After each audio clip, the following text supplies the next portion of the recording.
안녕하세요. 여기는 캐나다 위니펙입니다.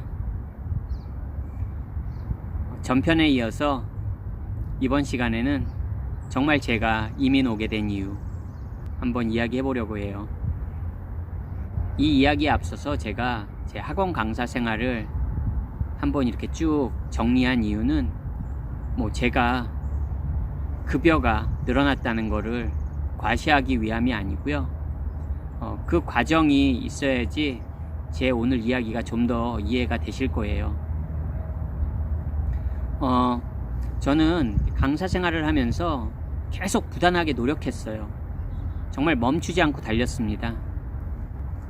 저를 가장 가까이 지켜본 제 가족들과 제 와이프는 아마 그 노력을 알 거예요. 정말 지나칠 정도로 쉬지 않고 달려왔습니다. 일만 열심히 했다는 게 아니고요. 일은 누구나 당연히 먹고 살려면 열심히 해야죠. 저는 그 일하는 거 이외에도 정말 노력을 많이 했어요. 틈날 때마다 정말 영어에 모든 거를 다 쏟아부었습니다. 좀 지나칠 정도로요. 근데 제가 극복할 수 없는 게 있더라고요. 운이 좋게도 항상 영어를 굉장히 잘하는 친구들하고 수업을 했어요. 주로 해외에서 살다 온 그런 학생들과 수업을 했는데요. 그러다 보니까 다양한 수업을 했습니다. 한국에서 흔히들 하는 토플 수업. 하지만 그런 게 그냥 단지 토플이나 이런 교재를 이용하는 게 중요한 게 아니고 정말 실전 수업을 하는 거예요. 즉 제 학생들은, 실력이 좋은 학생들은 IBT 토플 기준으로 거의 100점 가까이 됩니다. 80점, 90점, 100점 가까이 되는 학생들이기 때문에 그냥 교재만, 토플 교재를 사용하는 게 아니라 언제든지 실전 토플을 볼 수 있는 그런 능력의 학생들이에요. 보통 영어권 대학교에 외국인 학생 토플 기준이 80점 내외라는 거 알고 계시죠?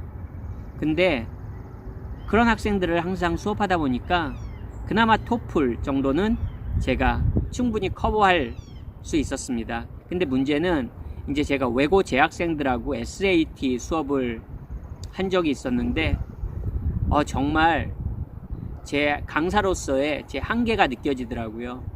그 넘사벽이라고 하나요? 그 내국인 강사, 즉 한국인 영어 강사가 넘을 수 없는 그 벽 같은 거, 거대한 벽 같은 거. 당연히 원어민 선생님들도 힘드세요. SAT 강의는, 그 SAT라는 시험은 미국 대학 수능이기 때문에 원어민 선생님들한테도 쉽지 않습니다. 그런 상황에서 저한테는 정말 그 한계가 너무 명확하게 보이더라고요.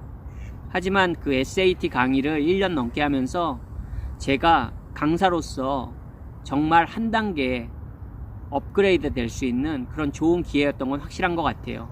그러면서 제 눈도 좀 더 그런 고급 시장, 소위 말하는 고급 시장에 향하게 됩니다. 그런데 저의 학력이란 게 인서울 대학의 영국 대학원? 그거는 명함도 못 내밀어요. 어디 가서. 정말 그 SAT 시장이나 이런 곳에선 아이빌리그 출신들도 허다하고요. 한국에서도 스카이 출신? 기본적으로 내국인 선생님은 진입하기가 굉장히 어려운 분야고요. 그러다 보니까 내가 차라리 국적이라도 영어권 국적자면 얼마나 좋을까. 나중에 이런 생각까지 가더라고요. 그리고 제가 그 강사 생활 내내 경험한 걸 토대로 말씀드리면요. 저는 언제부턴가 이런 교포 선생님이나 원어민 선생님들에 대한 컴플렉스가 있었던 것 같아요. 물론 실력적인 한계에서 그 컴플렉스는 시작됐습니다. 다른 컴플렉스가 아니고요. 심지어는 그 선생님들보다 제가 급여를 몇 배나 더 많이 받는데도 불구하고 저 사람들이 가지고 있는 능력을, 영어적인, 언어적인 능력을 저는 절대 넘을 수 없다는 그런 부정적인 생각이 많이 들더라고요. 돈만 많이 벌면 뭐하나? 물론 이게 어떻게 보면 전혀 의미 없는 그런 고민이거든요. 그렇잖아요. 외국인인 사람이 한국어를 하는데 한국 사람인 저보다 더 능력자가 된다는 게 그게 쉽지가 않잖아요. 근데 저는 그런 비현실적인 부분에서 많이 고민하고 많이 아파했던 것 같아요. 어떻게 보면 그게 쉽게 말하면 저의 능력 부족에서 시작된 거겠죠. 하지만 정말 내국인 강사 중에서는 꽤 괜찮은 그런 강사였거든요. 하지만 저의 능력을, 저의 언어 능력을 교포 선생님들하고 비교하다 보니까 마음적인 부분에서, 정신적인 부분에서 굉장히 다운이 되더라고요. 그러면서 예전에 꿈꿔왔던 박사학위. 근데 박사학위가 나한테 어떤 거를 가져다 줄 수 있을까? 제가 뭐 대학 강단에 쓸 수 있는 것도 아니고 또 다시 학원에서 강의를 하는데, 그럼 나한테 마지막 남은, 마지막 내가 채워야 될 스펙은 뭘까? 그 전까지 제가 전편에서도 말씀드렸지만 수많은 영어 시험들, 많은 워크샵들, 관련 서티피킷들 다수를 가지고 있지만, 심지어는 파일북에 40개 정도의 성적표나 자격증이 들어가요. 그런 게 4-5건 있습니다. 그러면 거의 200여 개에 달하는 그런 영어 관련 증명서가 있는 거예요. 물론 대부분이 공인영어 시험 성적표지만 그게 쉽습니까? 그래도 뭔가 채워지지 않는 그거에 늘 고민했습니다. 그러면서 일적으로는 계속 급여적인 부분에서도 그렇고 계속 탄탄대로였어요. 주변에서는 나름 부러움을 받는 그런 대상이었을지도 몰라요. 학원들에서도 항상 원장님이 저를 먼저 컨택을 해주셔서 학원을 갔었고, 그리고 대표 강사라는 뭐 그 타이틀이 뭐가 그렇게 중요하겠냐마는 그래도 한 학원의 대표 강사로서 나름 만족스러운, 그리고 꽤나 성공적인 그런 강사 생활을 했어요. 근데 이게 해가 가면 갈수록 채워지지가 않더라고요.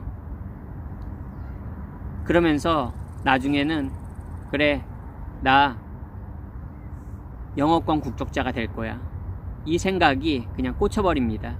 나는 지금 내가 가진 거 다 포기할 수 있어. 영어권 국적 얻으면 나 지금 가진 거 다 포기할 수 있고, 이 정도 이뤄놓은 거는 언제든지 다시 메꿀 수 있어. 그런 생각이 듭니다. 누구한테 이 생각을 얘기하겠어요? 와이프한테 얘기했습니다. 와이프 입장에선 정말 마른 하늘의 날벼락이죠. 일 잘하고 그리고 나름 급여도 넉넉하게 받아오던 남편이 하루아침에 나 이거 다 포기하고 영어권 국가로 이민 갈래. 근데 그 이민 가는 목적이 그 영어권 나라의 국적자가 된다는 거. 와이프 입장에선 저 미친놈 아니야? 속으로 그랬겠죠. 이해합니다. 이해해요. 당시 와이프도 나름 자신의 모교에서 즐겁게 강의를 하고 있었거든요. 그런 대학 강의하는 거에 와이프도 만족하면서 또 나름 주변에서 능력 있는 남편 뒀네, 아이 또한 국제학교에 보낼 정도로 괜찮은, 그래도 능력 있는 남편이었어요. 큰 집에 좋은 차에. 근데 그거 다 의미 없어 보이더라고요. 당시에는 나 무조건 영어권 국가로 이민 가서 나 그 나라 국적 딴다. 근데 그나마 다행인 거는 저희 가족, 저희 부모님, 저희 형제들, 적어도 저희 부모님하고 저희 형제들은 제 그 마음 이해해 주더라고요. 정말 아들의 그리고 동생의 그런 허무맹랑한 이상이죠. 이상. 하지만 이해해주고 그래 가라, 네가 원하는 게 그거면 가라, 힘을 보태주더라고요. 하지만 저랑 함께 사는 저희 와이프의 입장에서는 정말 그건 아니라고 생각했겠죠. 현실적인 사람이라면 당연한 겁니다. 이민 가서 뭐 할 건데? 당신 이민 가서 뭐 할 건데? 그렇죠? 할 거 없어요. 제가 뭘 합니까? 저도 영국 유학 생활을 해봤지만 이민 생활 그렇게 만만하지 않다는 거 알고 있었어요. 그러니까 제가 말한 거예요. 와이프한테. 나? 가면 청소라도 하고 가면 공장이라도 다닐게. 웬걸요? 말이 씨가 됐죠. 결국 공장에서 개고생했잖아요. 뭐 어쩝니까? 제가 선택한 길인데 후회 안 되냐고요? 후회되죠. 후회돼요. 하지만 그때로 돌아가도 똑같은 선택을 할 것 같아요.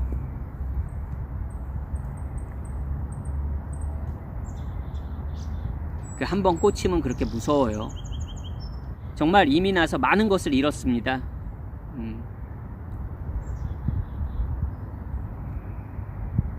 그냥 농담으로 와이프한테 그럽니다. 영주권과 내 발목을 바꿨다고. 제가 산책하는 걸 굉장히 좋아해요. 제 영상 보시는 분들은 아시겠지만 대부분 다 산책하면서 찍는 영상들이에요. 하루에 꼭 한 번은 산책을 하려고 합니다. 일과가 끝나고. 그런 제가 발목이 나가버렸어요. 에이, 엄살은 엄살이 아니에요. 예를 들어 드릴게요. 제가 한국에 갔을 때 저희 아버지 지금 거의 80이세요. 80인 아버지와 서울 나들이를 갔어요. 한 7시간을 돌아다녔을까?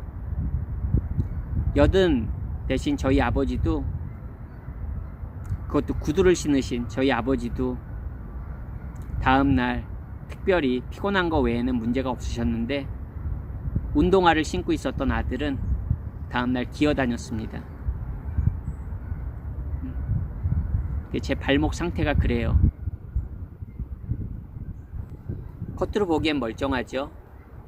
하지만 단지 공장 생활로 발목이 그렇게 됐다고 말할 수는 없어요. 발목이 원래 안 좋은 상태였어요. 군대에 저 보병 생활했었고 발목이 원래 약한 거였습니다. 근데 한국에서는 제가 사회생활 할 때 몸 쓰는 일을 할 일이 없었잖아요.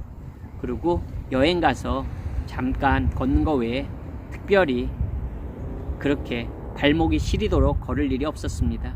근데 캐나다에서 공장 생활 할 때는 제 마음대로 앉고 제 마음대로 쉴 수가 없잖아요. 그때 한마디로 그 약했던 발목이 그냥 맛이 가버린 거예요. 그것 또한 저의 선택입니다. 그렇지만 다른 방법이 없었어요. 조금 운이 따랐으면 더 좋았겠지만 뭐 운이란 건 말 그대로 운 아니겠습니까? 따르면 좋지만 안 따를 때는 어쩔 수 없는 거죠. 운이 없는 대로 그냥 살아가는 거죠. 지나고 보니까 그렇습니다. 정말 저의 컴플렉스, 그 교포 선생님들에 대한 컴플렉스, 원어민 선생님들에 대한 컴플렉스, 그 컴플렉스가 극복될 수 없는 컴플렉스, 그게 제가 이민을 온 진짜 이유예요. 저는 여기 맑은 공기 때문에 이민 온 거 아니에요. 저는 여기 자연환경 때문에 이민 온 거 아닙니다. 아이 교육 때문에 이민 온 것도 아니에요. 순전히 제 그 컴플렉스 채우려고 이민 온 겁니다. 그래서 행복하냐고요? 지난 시간 동안은 늘 행복하진 않았어요. 물론 기쁠 때도 있죠. 하지만 제 전체적인 이민 생활을 되돌아볼 때 당신 행복했나요? 그러면 행복하지 않았던 시절이 더 많았던 것 같아요, 솔직히. 하지만 그러면 당신 실패한 이민이네? 하지만 그렇게 생각하지 않습니다. 왜냐면 제 인생 아직 끝나지 않았거든요. 아직 갈 길이 멉니다. 그래서 어떻게 보면 이렇게 이야기할 수 있는 걸지도 몰라요. 만약에 제가 지금 제 인생의 마무리를 하는 시점이라면 억울하겠죠. 하지만 아직 그 단계가 아닙니다. 그렇다고 제가 20대나 30대처럼 젊음과 열정으로 똘똘 뭉쳐서 화이팅 하기에는 그렇지 못해요. 현실적으로 그렇지 못합니다. 알고 있습니다. 하지만 또 다른 그동안의 경험이 저한테 또 다른 원동력이 돼서 저를 밀어줄 거라고 믿고 있어요. 여기 이민 와서 조금 힘든 거 사실이었지만 그래도 희망을 가져봅니다.